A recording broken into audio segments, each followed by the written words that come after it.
What's up sa inyo mga kahombre ko? It's your boy Motolate. Punta tayo ngayon sa first day ng Makina Moto. Meron daw bagong labas si Honda at saka si Kymco. Tingnan natin kung anong meron sa Makina Moto ngayon. So samahan nyo ako ngayong sa size na hanggang alas 9 lang daw yon. So samahan nyo ako. Let's go! So andito na tayo sa SMX ano? Hindi pala, sa SM. So katapat lang na itong SMX is SM. So pwede kayo mag-park dito. 50 pesos yung parking fee. So i-search nyo lang itong itong MOA Square. Kasi tapat siya ng SMX. Ayan. Tapat siya nung SMX. So dyan kayo mag-park. Pag akit nyo, tatawid lang kayo dito. Kasi baka mamaya doon pa kayo mag-park sa kabila or saan ito mas malapit. Yung walk-in photo po. Ma'am, ito na yun. Yun, so magre-register lang kayo dito sa may Google Form para makalibre ng entrance. May iba't ibang pila pala dito ng registration. Una is yung go time, which is libre. Tapos yung pangalawa is yung magbabayad ka ng 100 pesos dun. So yung pila ko ngayon is sa go time. So andito tayo ngayon sa sa Kymco. Bale ito yung bago nilang motor, which is yung Dink S150. Bale may tatlong color siya, silver, pearly white, and pearly black. Bale meron siyang presyong 142,000. Yun, so patapos na ang event. Tapos na ang event dito sa Makina Moto. Bale, muna natin tong quick specs muna tayo kay Dink S150. Ang pangalan nito sa Taiwan, kung gusto niyo makita talaga yung specs niya, is Racing H150. Akala nung una yung iba KRV 180 na Roma GT. Pero hindi, kasi pagdating dito parang KRV yung una.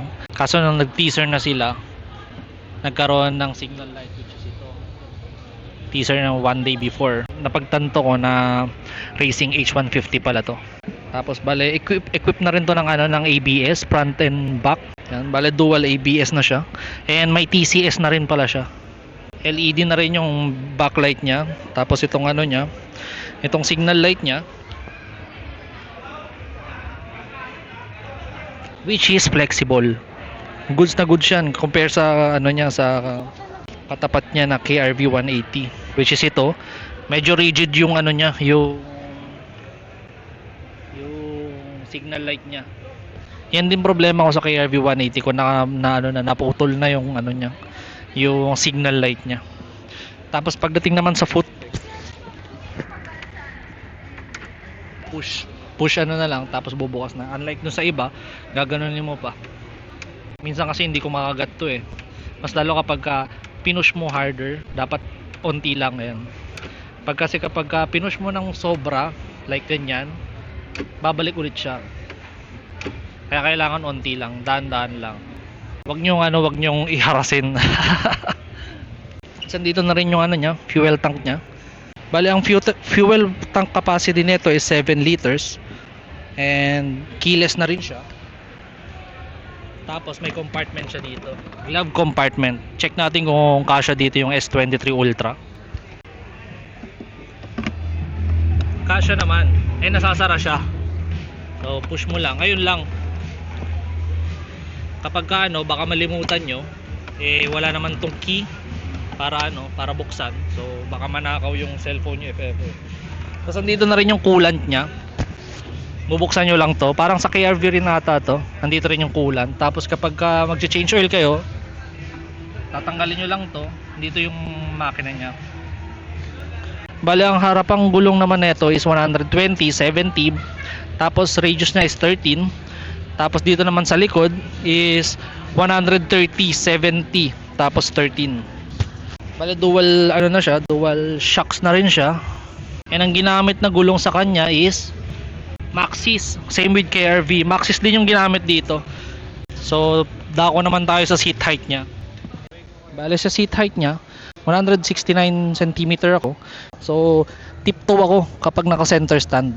Pero pag binabato, for sure, naka-ano ako dito, naka-flat yung foot ko. Kasi dito kay KRV, hindi ko abot yung lapag oh. Oh. Diba? So, mahirap siyang sakyan. So, dako naman tayo dito sa ano, sa $150, which is yung bago nila dito sa Pilipinas. Kasi ito, parang premium version ni Dink R150 yan eh. Bale dito, si $150 din. Bale yung front braking system niya is disc brake na with ABS. Tsaka yung sa likod niya is drum brake. Yun lang. Bale single ABS lang siya. And makikita nyo dito, maluwag yung footboard niya. And ganoon din yung foot peg niya tulad nung sa Dink S150. I-push lang din. So, hindi rin siya nasasagat. Kaya pinanggigilan mo, hindi siya magsasara. Bali kasama na daw to kapag binili nyo. LED na rin yung harapan niya. Ito yung left turn and right turn.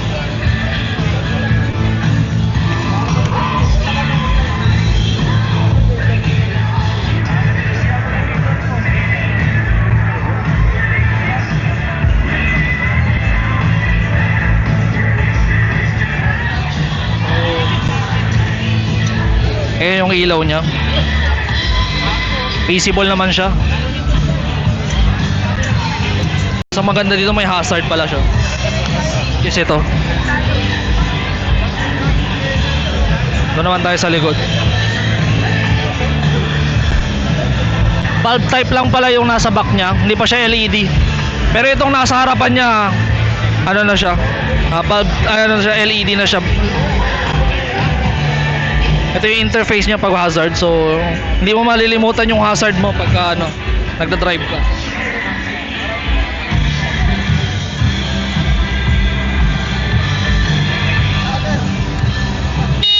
Eh, yung busina niya. So, may voltmeter, odometer, trip. Tapos may time. Tapos may free ano pa kayo, free check engine. Nagiging sandalan daw yung ano nila, yung upuan nila. Ayan, pupush lang dito sa baba. Pwede yan gawin.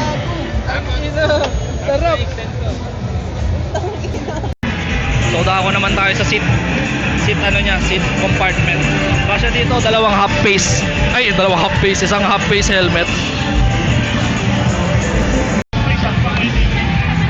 Yung button na to, tapos iangat. Pwede yung pang i-extend. Hindi kasama pala yung bracket na ito, saka yung ano, yung top box. So yung babalik ko, push nyo lang ulit dito. Bali meron siyang crash guard na libre. Alam ko kasama na rin to eh. So ito yung sapatos ko, size 9 ako. Yan. So around 11 or 12 pa to, pwede. Bali 169 height ako. Ito, nakababa yung pa ako. And ayos na ayos. Medyo ngalay lang kapag kadiretso mo dito. Naka-straight yung kamay mo. Bali ito yung meron siyang footrest dito. Semi footrest kasi naka parang 80 degrees yung angle na ito. Medyo hindi comfortable. Bali another feature naman nito is my kill switch. For kapag na-disgrasya, wag naman sana, 'di ba? Pag na-disgrasya kayo, pwede yung kill switch na to, hindi nyo na kailangan i-ganito. Bali hindi pala siya keyless. Bali ang fuel tank capacity niya is 8 liters. Ayon dito. Bali si $150 is 278,800. Meron siyang tatlong color, Stucco Lake Green, Pearly White, Flat Black. Fuel injected, 150cc, 85 kilowatt, 7,000 RPM, max torque niya 12.8 Nm, 55 RPM. Bali ang wheel size nito is 90/90 R12. Tapos ang wheel size niya naman sa likuran is 190 R10. Ano na rin pala to? Air cooled. Yun lang, di ba? Natalo siya ni Click 125 na naka-liquid cooled. Pero okay lang din. Ranas ko rin naman sa MIUI 125 ko. Nakapag malayo-layong rides na rin ako doon sa MIUI 125 ko. Hindi naman siya nag-overheat. Alagaan na lang siguro sa linis and sa maintenance. Bale, nandito rin yung ano niya, yung pang change oil niya, I think. Ayun. Nandito. Bale, ayun, meron siyang screw dito. Bubuksan nyo lang. And nandito na rin yung coolant. Wala yung coolant. Ay, wala palang coolant to kasi air cooled. Bale, dual shock na rin siya sa likod.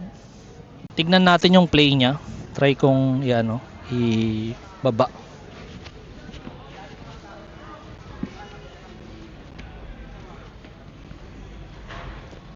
Yun, so upon check-in sa Kimco Taiwan, 40 kg yung capacity nito. Yun yung sa likuran. Pag tinaas mo, yung bakal niya, mayroon kasing bakal yan sa likod, tapos pwede mong yan. Tapos dito naman sa harapan, 40 kg din yung maximum capacity na kaya niya. So yung ano pala nito, pag check ko nung oil nito, oil capacity niya is 0.9. So 1 liter ang bibilihin nyo, if ever, so 100. Masayang 100, or accumulated nyo na lang na na 10 1 liter, meron na kayong free 1 change oil, diba? Yun, so hindi ko makita yung pang change oil niya dito sa ilalim. So i-check nyo na lang kung nandyan. Pero wala, hindi ko makita. Masyadong mababa. Dito naman kay kay Dink S150. Ito yung sa ilalim niya. Tapos ang next natin is yung AK575. Bale, may dalawang color siya, which is yung shimmering white, matte black. Naka upside down fork. Yung front suspension niya, rear suspension is naka unit swing arm. Bali naka 649,000 yung 649,000 yung nito SRP. Ang net weight wet weight niya is 239 kg. Seat height is 785 meter. Medyo hindi ko to na review kung kung anong specs nito, pero naka Brembo siya, dual ABS. Tapos alam ko adjustable yung niya diyan, yung windshield niya. Ito siya, AK575 Premium. Tignan nyo na lang yung kagandahan niya kasi hindi ko talaga alam yung specs niya. Sige, upuan na rin natin. Bale, ito siya. Ang ina, sobrang taas. Yung paa ko, wala. Sa sobrang layo nito sa sa sahig. Compare sa KRV 180, mas mataas to. And masamak na mabigat to. So ito yung mga buttons niya dito sa harapan.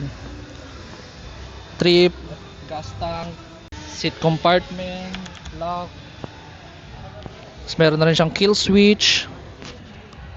Ito ata yung niya, hindi, ito yung windshield niya. So ito yung signal light.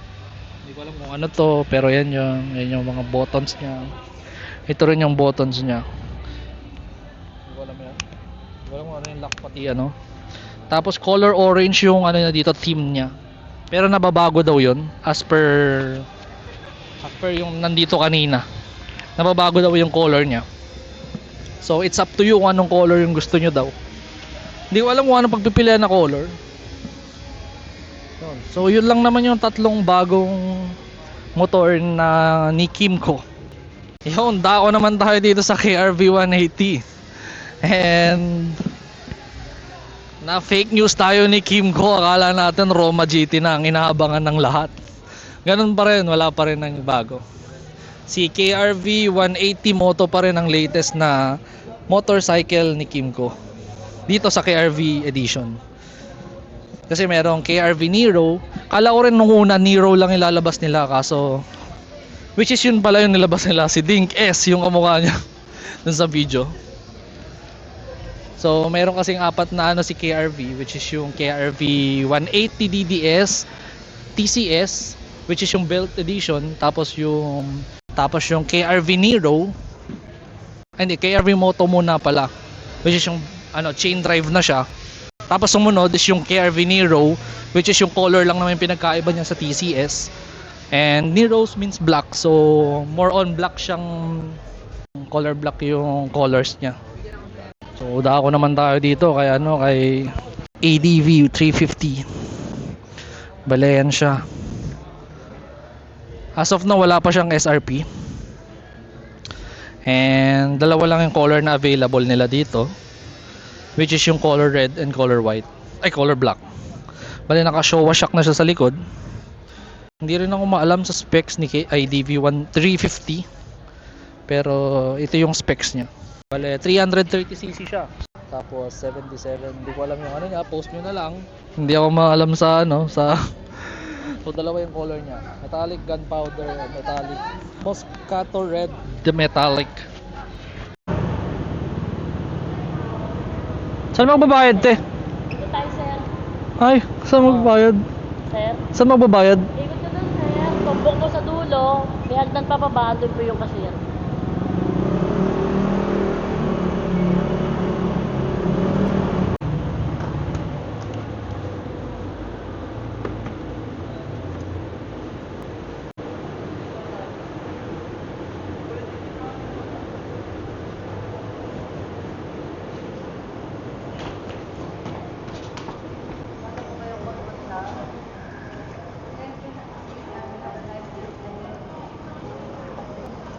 Puta ina, nalimutan ko bumbayad ng ticket. Ticket? Nalimutan ko rin eh, dyan lang sa baba. So magbayad muna kayo ng ticket bago kayo lumabas. Okay na, sir. Okay na.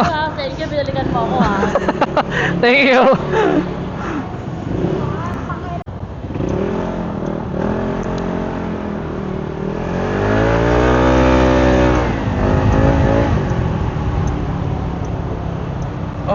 Sakit ng likod.